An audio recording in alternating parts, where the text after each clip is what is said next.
আসসালামু আলাইকুম এভরিওয়ান, কেমন আছেন? সবাই ভালো আছেন? সো দেখেন ওয়েদারটা কত যে সুন্দর, আজকে রোদ ওঠে নাই, মেঘলা হয়ে থাকছে। তো দেখেন আমি এদিকে চুলার মধ্যে তেল নিয়ে আসছি। তেলের মধ্যে আমি পেঁয়াজ দিয়ে দিব, এর মধ্যে টমেটো দিয়ে দিব। টমেটো দেওয়ার পর একটু ভালো করে ভেজে নিব। তো গাইস, আমার ভিডিও আপনাদেরকে আর কীরকম লাগতেছে জানি না। যদি ভালো লেগে থাকে অবশ্যই আমাকে লাইক, সাবস্ক্রাইব, কমেন্ট করবেন, অবশ্যই করবেন। গাইস, হয়তো আমি নতুন আপনাদের মতো পারতেছি না আর কি। তো আচ্ছা, আসলে গৃহিণী আপুদের অনেক কষ্ট, আমারও অনেক কষ্ট হয়। সারাদিন সকালে ঘুম থেকে উঠে রান্না বান্না করার পর বাসা গোছানো, সব কিছু গোছানো।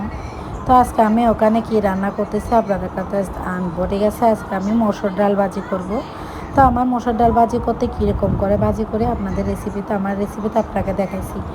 তো মসুর ডাল না আমি আজকে 3-4টা রান্না করব। তো সব রান্না তো আপনাদের সামনে আনা যাবে না, আনতে গেলে তো ভিডিওটা অনেক বড় হয়ে যাবে। তার কারণে আমি দেখেন মসুর ডালের রেসিপিটা আপনাদের কাছে নিয়ে আসছি। তো আমি এগুলাকে ভালো করে এখন কষাই নিব। কষাই নেওয়ার পরে ভালো করে একটু করে পানি দিয়ে দিব। পানি দেওয়ার পর ঢাকনা দিয়ে কিছুক্ষণ কষাতে দিয়ে দিব, যেহেতু ভালো করে মরিচের ঘ্রাণটা চলে যায়। এরপরে ডাল রান্না দেখেন, ডাল নিয়ে আসছি আমি। এরপর আমি ডাল দিয়ে দিছি, আপনাদের কাছে দেখাই নাই। ডাল দেওয়ার পর এখন আমার রান্নাটা শেষ হয়ে গেছে। ডাল রান্না হয়ে যাওয়ার পর দেখেন গাইস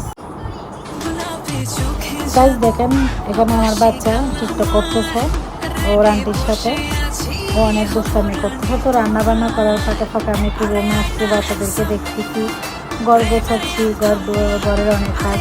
তো আজকে মাদ্রাসায় যায়নি, তো না যাওয়ার কারণে দেখতেছি একটু মাদ্রাসা ঘর গোছানো হয়ে গেলে বাচ্চাকে নিয়ে একটু ঘোরাফেরা করা। তো বাচ্চা দেখতেছি দুষ্টামি করতেছে, টিকটকও করতেছে। দেখেন কী অবস্থা করে টিকটক করতেছে। আসলে ছোটো বাচ্চারা না, আমাদের সময় আমরা কি এরকম করতে পারি নাই, কিন্তু বাচ্চারা কী যে দুষ্টামি করতেছে, গানের সাথে সাথে নাচতেছে। তো গাইস, কে কোত্থেকে বলতেছেন অবশ্যই জানাবেন। কিন্তু আমার ভিডিওটা আপনাদের কেমন লাগলো অবশ্যই আমাকে জানাবেন। তো দেখেন ও হাসতেছে, টিকটক করতেছে, দুষ্টামি করতেছে। আমি ওকে এরকম করতে বলতেছে, ও করতেছে না। ওর আন্টি ওর সাথে ফাইজলামি করতেছে।